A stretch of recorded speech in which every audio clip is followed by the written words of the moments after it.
साबिक वजीर व बीआरएस लीडर हरीश राव ने बस्ती दवाखानों के अमले को तनख्वाहों की अदम अदायगी पर कांग्रेस हुकूमत को तनकीद का निशाना बनाया। उन्होंने मुतालबा किया कि हुकूमत डॉक्टर्स, नर्सों और दीगर अमले की वाजिब-उल-अदा तनख्वाहें जारी करे। इसके अलावा आरोग्यश्री के तहत निजी अस्पतालों के तकरीबन 1400 करोड़ रुपये भी अदा किए जाएं। श्रीलिंगमपल्ली हल्के के ओल्ड लिंगमपल्ली बस्ती दवाखाने के दौरे के दौरान हरीश राव ने बताया कि क्लिनिक के अमले बशमूल डॉक्टर्स को 6 माह से तनख्वाहें नहीं मिली और नर्सेस और माविन अमला गुजारा करने के लिए जद्दोजहद कर रहे। उन्होंने कहा कि रेवंत रेड्डी हुकूमत दावा करती है कि तनख्वाहें हर माह की पहली तारीख को अदा की जाएगी, लेकिन यह अद्वियात भी दस्तियाब नहीं है। 110 अक़साम में से सिर्फ 60 दस्तियाब है, जिसकी वजह से मरीजों को अद्वियात बाहर से खरीदनी पड़ती है। वज़ीर आला ये भी नहीं देखते कि अमले को तनख्वाहें मिल रही है या नहीं। కొత్త వైన్ షాప్ల కోసం అప్లికేషన్లు తీసుకుంటే 2 లక్షలు కాదు 3 లక్షలు పెట్టిండు అప్లికేషన్ 3 లక్షలు పెట్టి వసూలు చేసుకుంటున్నాడు. అరే ఆయనకు పైసలు తక్కువ వచ్చినాయి, అప్లికేషన్లు ఫుల్ రాలేదట. ఇప్పుడు అడగకుండానే ఇంకో వారం రోజులు ఎక్స్టెన్షన్ ఇచ్చిండు.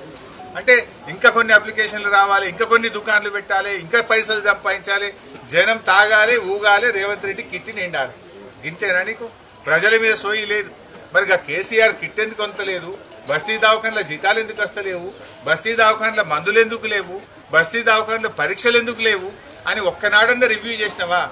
మద్యం దుకాణాల గురించి ఇంకా దరఖాస్తులు అమ్ముర్రి, 3 లక్షలు ఫీజు పెట్టుర్రి, రేటు పెంచుండ్రి, పైసలు సంపాదించుండ్రి, దీని మీద మాట్లాడుతున్నావు తప్ప గరీబోల గురించి నువ్వు మాట్లాడతలేవు. ఆనాడు 15వ ఆర్థిక సంఘం కేంద్రంలో ఉండే ప్రభుత్వం అరే ఈ బస్తీ దవాఖానాలు చాలా బాగా పెట్టిండు కేసీఆర్, బాగుంది, దేశం మొత్తం తెలంగాణను చూసి నేర్చుకోండి అని ఆనాడు మమ్మల్ని ప్రశంసించారు. కానీ ఈనాడేమైపోయింది? బస్తీ దవాఖానాలకే సుస్థి పట్టింది. పనిచేసే సిబ్బందికి వైద్యం లేదు, గోళీలు లేవు, పరీక్షలు లేవు. ఆ డాక్టర్ అమ్మ చెప్తుంది అన్ని స్ట్రీట్ డాగ్స్ సార్, పొద్దున డ్యూటీకి వచ్చేటప్పుడు పోయేటప్పుడు ఏడ కుక్కలు కరుస్తాయని భయంగా వస్తున్నాము అని చెప్పి ఆ డాక్టర్ అమ్మ చెప్తున్నటువంటి పరిస్థితి. అంటే జిహెచ్ఎంసీ అసలు పనితీరు బాగలేదు. చివరికి ఈ బస్తీ దవాఖాన పరిస్థితి ఏంటంటే దానికి మీటర్ కూడా లేదు, బయట కొండేసి దవాఖానలో కరెంట్ నడుస్తుంది. పోయి ఆడ పోయి బీపీ మీటర్ చూస్తే ఆ బీపీ మీటర్ కూడా అందులో బ్యాటరీలు అయిపోయినాయట. బీపీ చెక్ చేసే మిషన్లో బ్యాటరీలు అయిపోయినాయి. బ్యాటరీ అయిపోతే మాకు ఇక బ్యాటరీలు కొనడానికి పైసలు వస్తలేవు సార్, అయితే కరెంట్ ఉంటే చూస్తున్నాం, లేకపోతే బ్యాటరీ లేకపోతే పక్కకు పెడుతున్నాము అన్నారు.